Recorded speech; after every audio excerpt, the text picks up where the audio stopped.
आज हम बात करेंगे दो ऐसे जीवों या मॉन्स्टर की जिसका वास्तविक दुनिया से तो कोई लेना देना नहीं है, पर ये जीव अगर सचमुच में धरती में पाए जाते तो हो सकता है कि इस दुनिया का नक्शा ही बदल जाता और बहुत सारे दूसरे जीव भी धरती से विलुप्त हो जाते हैं, क्योंकि इन दोनों जीवों के सामने ठीक से 1 मिनट भी टिक पाना सामान्य जीवों की तो बस की नहीं है, और ना ही पहले पाए जाने वाले सबसे खूंखार डायनासोर टीरेक्स की भी थी। हम बात कर रहे हैं काल्पनिक तथा हाइब्रिड डायनो का सबसे शक्तिशाली राक्षस अल्टीमासोरस और सबसे दरिंदे मॉन्स्टर में से एक स्कल आइलैंड का शिकारी स्कल क्रॉलर की। क्या हो अगर काल्पनिक दुनिया के ये दोनों शक्तिशाली जीव आपस में टकरा जाएं? इस युद्ध में अंततः किसकी होगी जीत और कौन अपनी दुनिया को हमेशा के लिए कहेगा अलविदा? लेकिन इसको जानने से पहले दोनों के बारे में थोड़ा जान लिया जाए ताकि ये समझना आसान हो जाए कि कौन सा जीव सबसे अधिक शक्तिशाली है। अगर हम बात करें अल्टीमासोरस की, जिसका नाम का मतलब होता है अल्टीमेट लिजर्ड यानी सर्वाधिक शक्तिशाली छिपकली, इस मॉन्स्टर को सबसे पहले जुरासिक वर्ल्ड केओस इफेक्ट में दिखाया गया था और इसके अनुसार अल्टीमासोरस का आकार काफी विशालकाय होता है और जिसके सामने एक एडल्ट टीरेक्स भी बच्चा के समान लगता है। इस हाइब्रिड शिकारी का कोड नेम ग्रेव डिगर यानी दूसरों की कब्र खोदने वाला जीव है।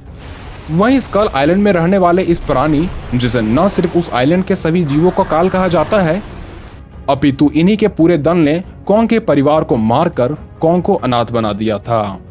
यूं तो ये शिकारी स्कल आइलैंड के सरफेस के नीचे छिपकर आराम किया करते हैं, लेकिन जब भी इन्हें भूख लगती है तब शांत से स्कल आइलैंड में भी कोहराम मच जाती है। ये शिकारी 2 पैरों वाले ऐसे दैत्य होते हैं जो आसानी से तो नहीं मरते, पर इसे दूसरों को मारने में ज्यादा वक्त नहीं लगता। अगर दोनों मॉन्स्टर के शारीरिक बनावट व आकार की बात करें तो हाइब्रिड डायनो अल्टीमासोरस दिखने में किसी डरावने दानव से कम नहीं लगता, क्योंकि इसके निर्माण में शक्तिशाली और आक्रामक टीरेक्स, मजबूत सींगों वाला ट्राइसेराटॉप्स, तेज और धारदार नाखूनों वाला वेलोसिरैप्टर, मजबूत ढाल वाला एंकिलोसोरस और विशालकाय तथा पर्वत समान स्टेगोसोरस के डीएनए शामिल है, जिस कारण इसकी बनावट के साथ साथ इसकी शक्तियां भी लाजवाब की होती है, क्योंकि इसके सींग ट्राइसेराटॉप्स की तरह तथा बाइट फोर्स टीरेक्स की तरह, आर्म्स तथा क्लॉज वेलोसिरैप्टर की तरह, आर्मर्ड पीठ एंकिलोसोरस की तरह और पूंछ स्टेगोसोरस की तरह होते हैं। इसके साथ ही इस हाइब्रिड जीव की लंबाई 21 मीटर यानी 70 फीट, ऊंचाई 11 मीटर यानी 36 फीट और ये वजन में करीब 22 टन के होते हैं। वहीं स्कल क्रॉलर दिखने में किसी विशालकाय खोपड़ी वाला छिपकली की तरह लगता है, जो अपने 2 पैरों से इतना तेज रेंग सकता है जिसके गति का मुकाबला शायद ही कोई कर सके, और शायद इसी वजह से इन्हें स्कल क्रॉलर कहा गया और इन्हीं के नाम पर इसके आइलैंड को स्कल आइलैंड कहा जाता है। स्कल क्रॉलर के 2 पैर होने के साथ साथ एक विशाल पूंछ है, जिसके प्रहार से ये दुश्मन को कई 100 फीट दूर फेंक सकते हैं। इसकी जीव जो इसके लिए इसके हाथ से कम नहीं, क्योंकि ये कई फीट दूर मौजूद दुश्मन को जकड़कर उसे अपने मुंह में तुरंत घुसा सकती है। यूं तो स्कल आइलैंड में दिखा स्कल क्रॉलर अपने जुवेनाइल स्टेट में था, उसके बावजूद भी ये 11 मीटर यानी 36 फीट लंबा था, पर उम्र के बढ़ते ही इसकी लंबाई 95 फीट तक पहुंच सकती है। वहीं साल 2021 में दिखा नंबर 10 लगभग 200 फीट का था, यानी दोनों यदि एक ही उम्र के होते तो स्कल क्रॉलर अल्टीमा से बड़ा ही होगा तथा वजन में भी यह 40 से 100 टन के होते हैं। इसलिए फिजिकली स्कल का मुकाबला अल्टीमासोरस नहीं कर सकता, पर आकार हर युद्ध का फैसला नहीं कर सकता। इसलिए बात करें दोनों के स्ट्रेंथ की तो टीरेक्स तथा स्टेगो के डीएनए शामिल होने की वजह से अल्टीमा में ताकत की भरमार पाई जाती है तथा इसकी बाइट से विशाल जीवों के भी चीथड़े उड़ जाएं। यहाँ तक कि ऐसा भी कहा जा सकता है कि इसके दांत स्टील तक को भी काट सकती है और 22 टन भारी होने की वजह से ये 3 ट्रक के बराबर वजन जीवों पर लगाकर उसकी चटनी बना सकते हैं। वहीं स्कल क्रॉलर की स्ट्रेंथ भी कमाल की होती है, क्योंकि इसने अपने एक ही पूंछ की प्रहार से सुसाइड बॉम्बर को कई 100 फीट दूर फेंक दिया था। कॉन्ग को अपने पूंछ पर लपेटकर उसे लगभग बंदी बना लिया था और कॉन्ग से लड़ाई करते वक्त ऐसा किसी को नहीं लगा होगा कि कॉन्ग के लिए ये कोई मामूली दुश्मन हो। बात करें दोनों के ड्यूरेबिलिटी की तो अल्टीमासोरस का निर्माण में एंकिलोसोरस का डीएनए मिला है। इसी वजह से इसका शरीर किसी लोहे की भांति सख्त है। इसके गले को छोड़ दिया जाए तो शरीर का बाकी हिस्सा अभेद्य है। इसलिए इस पर बुलेट फायर्स भी हो तब भी इसे कुछ नुकसान नहीं होगा।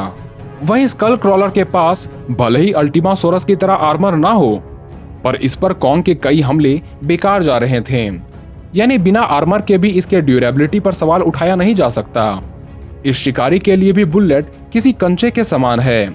इसका शरीर इस प्रकार का बना है कि शरीर के बाहरी हिस्सों में भी हमें ऑस्टियोडर्म की लेयर देखने को मिल जाती है और इन कैल्शियम से बने डर्मा की मजबूती पर सवाल उठाया ही नहीं जा सकता। पर इसका वीक स्पॉट है इसका जीव, जिससे ये अक्सर हमला करता है, क्योंकि कॉन्ग द्वारा इसी जीव को निकालने के पश्चात ये मारा जाता है। इसलिए ड्यूरेबिलिटी में दोनों को लगभग एक समान ही माना जा सकता है। पर बिना आर्मर के स्किन की मजबूती स्कल क्रॉलर की ही है। अब बढ़ते हैं स्पीड एंड एजिलिटी की ओर। तो इस मामले में स्कल क्रॉलर का कोई जवाब नहीं, क्योंकि इसकी रफ्तार अनमैचेबल है। ये इतना फुर्तीला है कि कई बार इसके अटैकिंग पैटर्न को समझ पाना खुद कॉन्ग के लिए भी मुश्किल हो रहा था। ऊपर से इसकी लंबी पूंछ शिकार को पल भर में जकड़ लेती है। वहीं अल्टीमासोरस का शरीर भारी होने की वजह से तथा पूरी बॉडी पर आर्मर लगे होने के कारण ये थोड़ा धीमा हो जाता है। यूं तो ये काफी फुर्तीला है, पर स्कल क्रॉलर सा नहीं। लेकिन बैटल में लड़ने के लिए फुर्तीले होने के साथ साथ बुद्धि का होना भी चाहिए, ताकि इसका इस्तेमाल करके अपनी फुर्ती व बाकी चीजों को सही इस्तेमाल किया जा सके। और इस मामले में सामने आता है अल्टीमा। यूं तो हमें ऐसे एक भी उदाहरण देखने को नहीं मिलते कि यह कितना चालाक है, पर बताया जाता है कि इसकी होशियारी के आगे इंडोमिनस रेक्स भी कुछ नहीं। ऐसे में इसकी सूझबूझ इसे एक सच्चा शिकारी या असल मायने में खतरा बनाती है। वह स्कल क्रॉलर काफी अक्लमंद है, जिसका सबूत हम मूवी में कई बार देख चुके हैं। इसलिए इंटेलिजेंस के मामले में ये कहना थोड़ा मुश्किल है कि कौन सबसे ज्यादा बुद्धिमान है। बात करें दोनों के स्पेशल वेपन की, तो अल्टीमासोरस अपने मजबूत तथा भारी पूंछ से हमला कर सकता है। इसके आरी के समान नाखून किसी लोहे को भी चीर सकते हैं तथा इसका सिंग जो दीवारों में भी सुराख बना सकता है। वही स्कल क्रॉलर अपने पूंछ तथा जीव की मदद से हमला करता है। इसलिए स्पेशल वेपन में अल्टीमासोरस के पास ही ज्यादा एडवांटेज है। अतः दोनों का मुकाबला हो और दोनों एक ही उम्र के हो, तब तो हार अल्टीमासोरस की होगी। लेकिन यदि दोनों सेम साइज के हुए तो अल्टीमासोरस स्कल क्रॉलर को चीर कर रख देगा। खैर, आप अपने राय हमें लिख सकते हैं। तो मिलते हैं अगले वीडियो में।